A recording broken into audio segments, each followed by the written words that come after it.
He was run. guzzling though. Yeah, he was guzzling. I mean, I didn't want to get in his way. That's for damn sure.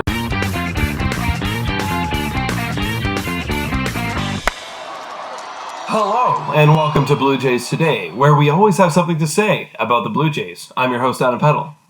And I'm your host, Nicholas Blaylock, and today we're going to be talking about a new man on the team. Oh. Yeah. You may have seen him already. You probably have. He's probably actually didn't miss him. hard to miss. Yeah. His name is Alejandro Kirk, or better known as Captain Kirk. Wow. Is what all of the fans, plus us, have been calling him. That's actually a man who was on Star Trek. Yes. Show that I didn't watch that much, but I do watch the Blue Jays quite a lot. Mm-hmm. Before we get into breaking down Alejandro Kirk, and if he is the real deal as far as a catching prospect goes, please subscribe and ring the notification bell, because we like it when you do that, and it really grows our following, and we really post good stuff on here, guys, so subscribe. Yes, subscribe, please.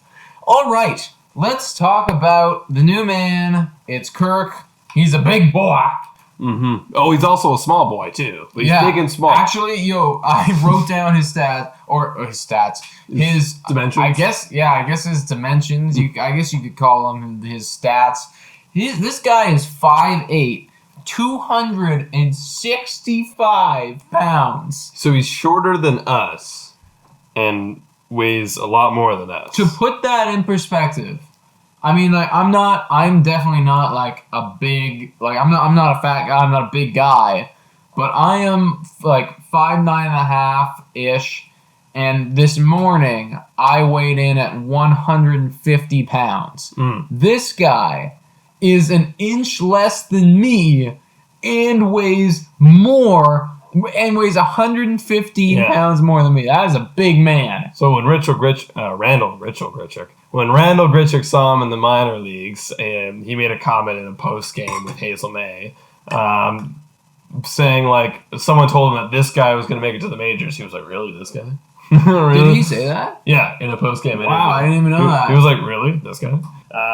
But yes, this guy is in the major leagues, and he is showing that he can hit line drives like nobody else. He obviously hasn't played many games. Yeah. Very Very short sample size, so a lot of this video is just going to be reacting to that 4-hit game night and whether he is the real deal or not. It's literally impossible to break this guy down right now because he has 17 at-bats, 17 major league at-bats. You know, it's like you could this is obviously an overreaction, what I would say, but it's like you could even put me in there with a stick and I might be hitting this number after 17 at-bats. I said it was a major overreaction. Yeah, I mean, like, I said it was a huge overreaction. That is not the case. However, I think you understand my point by saying that it's like this is a very short sample size. Yes. We don't know what it means, but he is doing very well. What has he done so far? You see, you have 412 batting average, 444 on base percentage, and a 647 slugging. He's ran in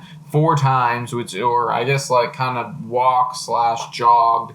I guess for him it's he was guzzling though. Yeah, he was guzzling. I mean, I didn't want to get in his way. That's for damn sure. But he did it regardless. Runs a run. Yeah, I mean, like, so 4 runs in. He's macked 1 home run and he's got 1 RBI as well so far through 17 at bats. And 412 is nothing to scoff at, especially when you look at that slugging of 647. That is also really, really good. And if you guys want to get a little bit more of like a maybe what can he do in a full season? And these are his minor league numbers. His minor league career of 151 games. All right, now he's not going to play 151 games if he's splitting time with Danny Jansen. But 151 games. Well, he might play 151 games over the course of a long time. Catchers, maybe not, but like. Catchers may play like 120, 100. Oh, I'm saying over the course of a long time, like several seasons. Oh, yeah. I'm talking a season. I'm talking one season. Yeah. But his career minor league numbers have been 315 batting average, 418 on base, a 500 slugging, and an OPS of 918. And these were his total production numbers. He had 72 runs scored, 17 homers, 101 RBIs, 89 walks, and 60 strikeouts and 41 doubles. And what Buck Martinez has said about him is he can hit line drives consistently. And we saw that as well as a home run. Yeah, and I mean, so far his hard hit rate, like through his 17 at bats, is 50%. Like he's hitting the ball very hard, which is great to see. Another thing that Buck has said, and this is something that I've noticed too, is that like his discipline is really good, man. And like a number that popped out to me, obviously you hear that 101 RBIs from his minor leagues. That is very, very good, especially considering that this guy is a catcher. Oh, yeah. And something that you didn't note there was that the at-bats, all of those numbers that you just said, is in 518 at-bats. Yeah.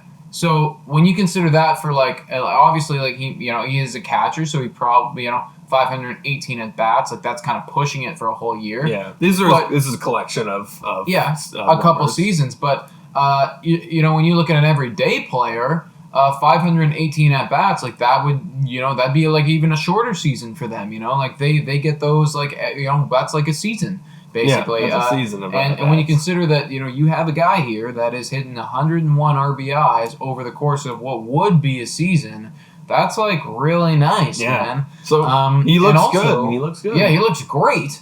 And the 89 walks. Yeah, 89 walks is really nice. And he's great. And part of me is like, he kind of reminds me of like, not like Jose Altuve in terms of player profile, but obviously his height. And that means a smaller strike zone. And that means that the pitcher's got to be a little bit more fine. And sometimes it might get in their head, the Blue Jays just won. Yay! Yeah, I mean, we crushed them. Yeah, we crushed them.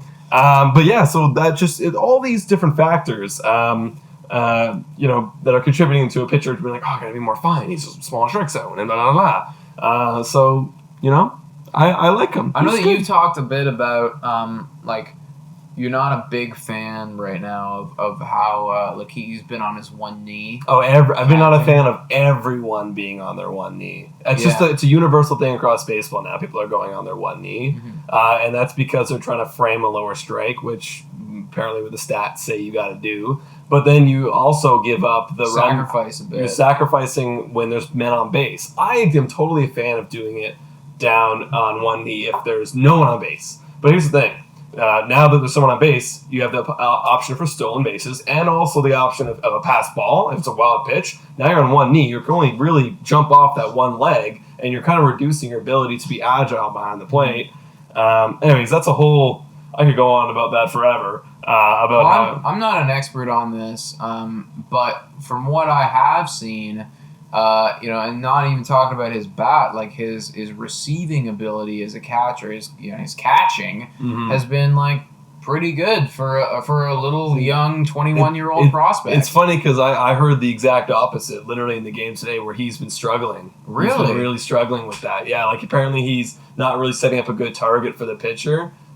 He's been dropping his glove out of the zone, really not really presenting a large target for them. Damn, that's strange. Whereas Jansen has. Yeah, the other day, like Buck was saying, like I'm happy with how this guy has been receiving the ball so far. So. It's funny because he literally just said the exact opposite today. Yeah, damn. Well, Buck, make up your mind. I guess, make up your mind, man. But I mean, and Buck knows way more. Yeah, Buck was literally a catcher than anything that we know.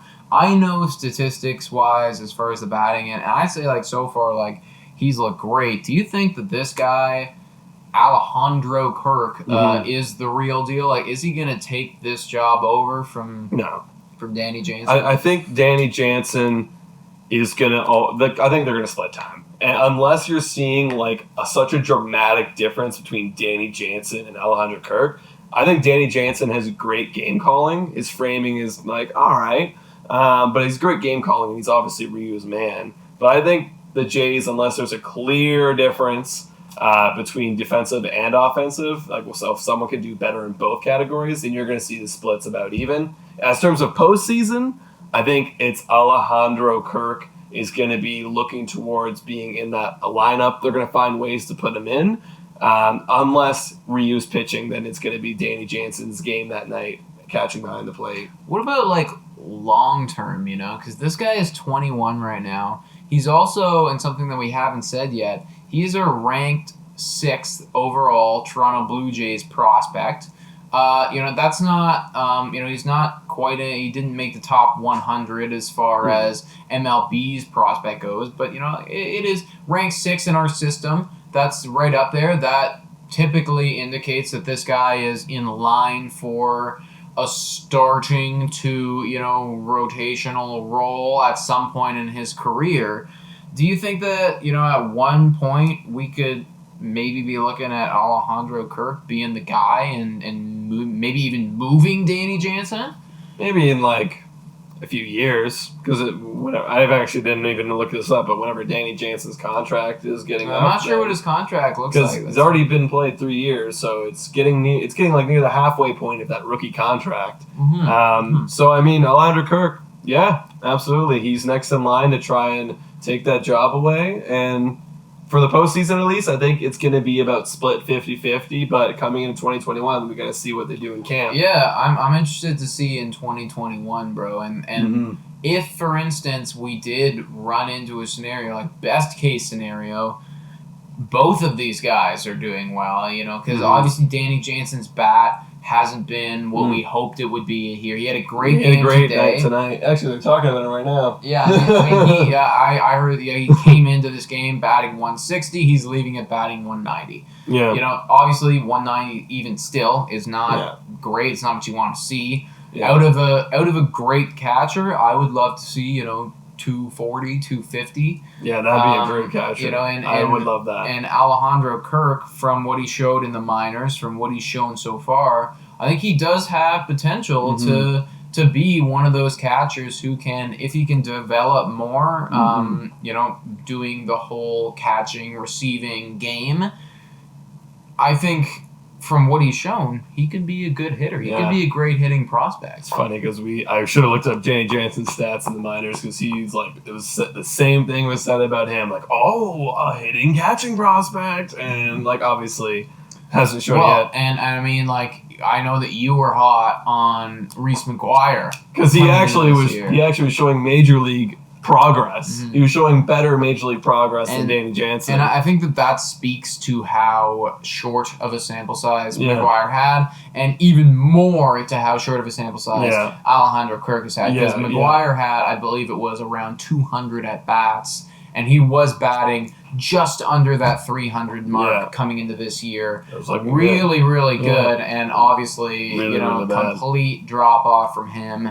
So these numbers don't mean a lot, but what is exciting is that he's doing great. He's doing good. He's doing good it's way better than if he came in batting like 150. Yeah, like he's doing great right now for the first few at bats. And the only thing is, like, it's gonna be a battle between Kirk and Jansen from here on out, and that's what it's gonna be. And maybe, who knows? Maybe Reese McGuire gets his act together and stops going to the public places and masturbating, and then maybe he can start hitting 300 again. Yeah, well, I mean, it's going to be, I think that will be a 2021 That's a 2021. He's going to need to, McGuire will need to prove himself once again in the minors. Yes. And then I think an opportunity will need to arise. Like, either Kirk's not hitting well, Danny Jansen's not hitting well, or one of them gets hurt. Yeah. And then, if McGuire is doing well, he'll get called back up. And then, if he's not masturbating and he's still doing well, then he might. He's not masturbating at all. He's just like totally cold turkey. Yeah, full cold turkey. He's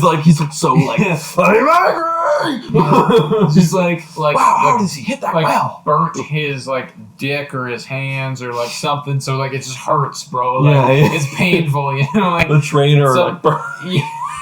It's like they took like a.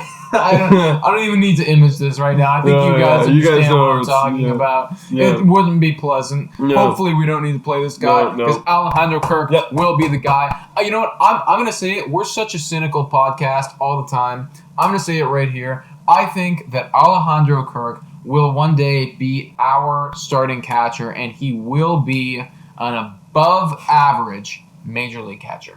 I'm saying it right now. All right. It's been said. It's out there in the world. So let's see what you guys think. Do you guys think Alejandro Kirk's going to be a major league catcher that's going to hit over 245? That's probably roughly what it is. Let us know in the comments down below. And please make sure to check us out on Spotify, Breaker, Anchor, Radio Public, and Google Podcasts. Also, smash the subscribe button and check us out on Instagram. And thanks so much for watching. Go, Jays, go.